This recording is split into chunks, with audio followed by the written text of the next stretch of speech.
வணக்கம். இப்போ இந்த வீடியோ ப்ரெசன்டேஷனில் நம்ம MCX க்ரூட் ஆயில் மார்க்கெட்டில் இன்றைக்கி எப்படி ட்ரேட் பண்ணலாம் அப்படின்றத பற்றி பார்க்கலாம். அதுக்கு முன்னாடி கடந்த வாரம் என்ன நடந்தது அப்படின்றத பற்றி பார்ப்போம். நீங்கள் பார்த்துட்ருக்கிறது குட்வில் கமோடிட்டிஸோட சார்ட்டிங் டூல் கிடையாது. இது சாதாரணமான 5 நிமிஷம் சார்ட்டை. எந்த பிளாட்ஃபார்ம்லனாலும் 5 மினிட்ஸ் கேண்டில் ஸ்டிக் உங்களுக்கு இருக்கும். அந்த மாதிரி ஒவ்வொரு கேண்டில் ஸ்டிக்கும் 5 நிமிஷத்தை குறிக்குது. உங்களுக்கு தெளிவாக தெரியணும் அப்படின்றதுக்காக இந்த ஸ்கேலை சுருக்கி வச்சுருக்கிறேன், அவ்வளோதான். இப்போ நம்ம என்ன செய்ய போகிறோம் அப்படின்னு பார்த்தோன்னா, ஒரு விதமான ஒரு அணுகுமுறையை கையாள போகிறோம். இது டே ட்ரேடிங்க்கு மட்டுமே பொருந்தும். இந்த பொசிஷனல் ட்ரேடிங் இதுக்கெலாம் இது செட் ஆகாது. அந்த அடிப்படையில் கடந்த 3 நாளைக்கு நடக்கிற ப்ரைஸ் ஆக்ஷனை மட்டும் கணக்கில் எடுத்துப்போம். ட்ரெண்டெல்லாம் கணக்கில் எடுத்துக்க மாட்டோம். கடைசி 3 நாளோட ப்ரைஸ் ஆக்ஷனை மட்டும் நம்ம கணக்கில் எடுத்து நம்ம டே ட்ரேட் பண்ணுறப்ப நமக்கு மொமெண்டம் தான் முக்கியம்.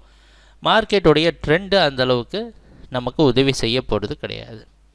அந்த அடிப்படையில் 23ஆம் தேதி மார்க்கெட் ஓப்பன் ஆகுது 3580 பக்கமாக.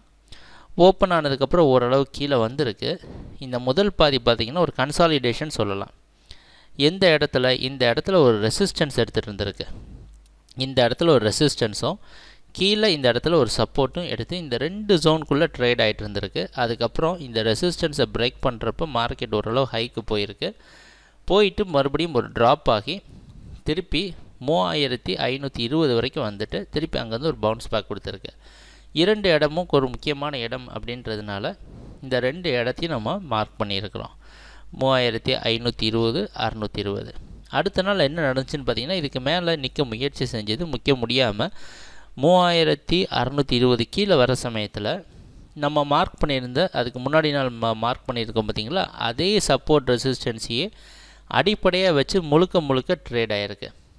அடுத்த நாளும் என்ன செஞ்சுருக்கு அப்படின்னு பார்த்தீங்கன்னா, இந்த ஓப்பனிங் அடுத்த நாள் அதாவது 26ஆம் தேதியோட ஓப்பனிங் வந்து இந்த நம்ம மார்க் பண்ணியிருக்க இந்த ஜோனுக்கு மேலே ஓப்பன் ஆனால இந்த இடத்துல ஓரளவு சப்போர்ட் எடுத்து மார்க்கெட் அடுத்த ரெசிஸ்டன்ஸை தொட முயற்சி செஞ்சு அதை பிரேக் பண்ண முடியாமல் சரிவை சந்தித்து கீழே 3547 பக்கமாக க்ளோஸ் ஆகிருக்கு. இந்த கடைசி 3 நாளுடைய சப்போர்ட் ரெசிஸ்டன்ஸ் எல்லாம் துல்லியமாக நம்ம மார்க் பண்ணியிருக்கிறோம். அந்த உதவியால் இன்றைக்கி மார்க்கெட்டை எப்படி ட்ரேட் பண்ணலாம் அப்படின்றத பார்ப்போம். இன்றைக்கி மார்க்கெட்டோட ப்ரைஸ் ஓப்பனிங் எங்கே ஓப்பன் ஆகிறதுக்கு வாய்ப்பு இருக்குது அப்படின்னு பார்த்தீங்கன்னா 3550 பக்கமாக ஓப்பன் ஆகிறதுக்கு வாய்ப்பு இருக்குது. வெளிநாட்டில் இருக்க நைமேக்ஸ் மார்க்கெட்டை வச்சு பார்க்குறப்ப நமக்கு தெரியுது. அந்த அடிப்படையில் இந்த ட்ரேடிங் மெத்தடில் ப்ரைஸோடைய ஓப்பனிங் ரொம்ப அவசியம்.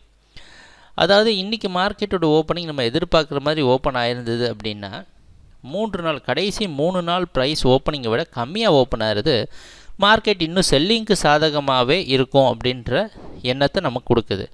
கவனமாக வச்சுக்க வேண்டியது ஒன்று தான். 3 நாளாக கடைசி முதல் நாள் 23ஆம் தேதி 24ஆம் தேதி இந்த 3520 தொட்டவுடனே மார்க்கெட் ஒவ்வொரு தடவையும் மேலே போக முயற்சி செய்யுது.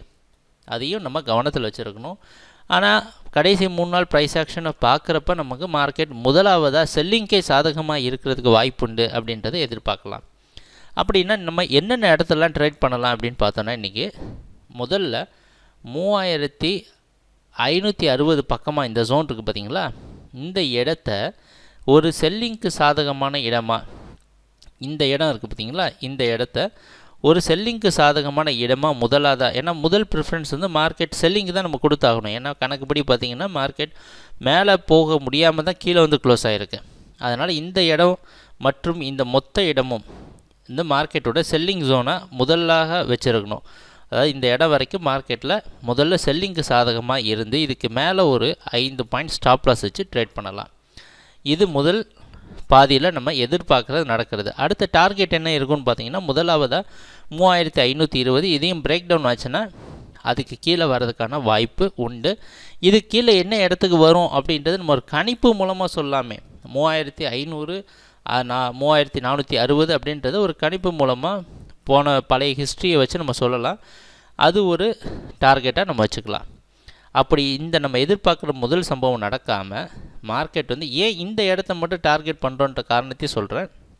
இந்த இடத்த பிரேக் பண்ணி இப்போ இந்த ஜோன் இருக்குது பார்த்திங்களா, இந்த ஜோன் வந்து பிரேக் ஆகி இப்போ ப்ரைஸ் வந்து இந்த 3585 மேலே போயிடுச்சு அப்படின்னா இதெல்லாம் மார்க்கெட்டில் ஓரளவு பையிங்க்கு காரணமாக மாறி இந்த இடத்துல நீங்கள் பை பண்ணிட்டு இது கீழே இருக்க லைன் இருக்குது பார்த்தீங்களா, இதை நீங்கள் ஸ்டாப் லாஸாக வச்சுக்கலாம். ஸோ இதுதான் நம்ம எதிர்பார்க்குற டார்கெட் ஜோன். இந்த டார்கெட் ஜோன் எதுக்காக இந்த இடத்த நம்ம உபயோகப்படுத்துகிறோம் அப்படின்னு பார்த்தோன்னா, கடந்த 2 நாட்களாக இந்த இடம் 3585 தான் பிரிச்சிருக்கு. இதுக்கு மேலே போக முயற்சி செஞ்சுருக்கு. முதல் நாளும் முயற்சி செஞ்சு ஓரளவு சக்ஸஸ்ஃபுல்லாக இருந்திருக்கு. 2வது நாள் ஃபெயிலியர் ஆகிருக்கு. 3வது நாள் முயற்சி செஞ்சுருக்கு. அதனால் மறுபடியும் இந்த இடத்த விட்டு மேலே போகிறப்ப பையிங்க்கு சாதகமாக மாறுறதுக்கு வாய்ப்புண்டு. அப்படி இல்லைன்னா தொடர்ந்து மார்க்கெட் செல்லிங்க்கே சாதகமாக இருக்கும் அப்படின்றத நம்ம எதிர்பார்ப்பு. இது நம்மளுடைய மிக சிம்பிளான அணுகுமுறை. கடந்த 3 நாள் ப்ரைஸ் ஆக்ஷனை வச்சு மட்டுமே நம்ம மார்க்கெட்டில் என்ன நடக்குது அப்படின்றத கணிக்க போகிறோம். இதுக்கு நம்ம யூஸ் பண்ண போகிற டெக்னிக்கல் டூல் எதுவுமே கிடையாது. எந்த ஒரு இண்டிகேட்டரும் கிடையாது, டெக்னிக்கல் டூலும் கிடையாது. ஸ்ட்ராங்கான ப்ரைஸோடைய ஃப்ளோ அனாலிசிஸை வச்சு மட்டுமே நம்ம செய்ய போகிறோம். சரி, தொடர்ந்து இதோடைய சக்ஸஸ் எப்படி வருதுன்றதை பார்ப்போம்.